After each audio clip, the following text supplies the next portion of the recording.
की माझ्या हाताने कपडे पाडले. सर्वात मोठं श्रीकृत दागिना कोणचा असेल तर तिची आबरू असते आणि माझ्या हाताने आबरू महाराष्ट्रभर फिरवलं असं त्यांचं म्हणणं आहे. तर मला त्यांना फक्त एवढंच म्हणायचंय की कोणती स्त्री असं करू शकते, कोण असं करेल की जी आपली आबरू चव्हाट्यावर आल्यानंतर पण ते लोक आपल्या आबरू चव्हाट्यावर आल्यानंतर पण एवढं संयमाने घेऊन पण ते लोक जर माझ्या चारित्र्यावर जर हे बोलत असेल तर मी आत्महत्या केल्याशिवाय माझ्याकडे दुसरा पर्याय नाही. जर माझं एवढं व्हिडिओ महाराष्ट्रभर व्हायरल झाला त्यानंतर तेच सांगतायत की नाही हाताने कपडे पाडले, ह्याच्यापेक्षा दुःखद गोष्ट माझ्यासाठी कोणतीच नाही.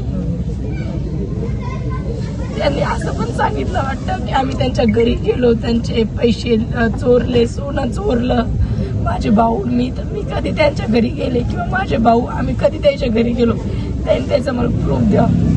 आणि माझ्या सगळ्या समाजाच्या बांधवांना विनंती आहे की फक्त तुमच्या बहिणीच्या हाकीला हो देऊन तुम्ही बहिणीच्या पाठीशी उभे राहा की खरोखर आपली आई आणि बहीण त्या जागी ठेवून बघा की कोणती महिला अशी आहे की जी आपल्या हाताने कपडे मंदिरावर पाडत. आणि पोलीस प्रशासन पण होतं तिथं, पोलीस प्रशासनाला विचारा तुम्ही. ते सांगतायत की ना अगोदर कपडे फाडून इथं आलेली होती, शॉल होती अंगावर, तर पोलीस प्रशासन ठाणेदार साहेबांनी ते होते इथं, त्याला विचारून घ्यायला लागलं. तर म्हणा ताई असं काही झालंय का त्याला तुम्ही विचारा, म्हणा ताई शॉल घेऊन होत्या काय होतं.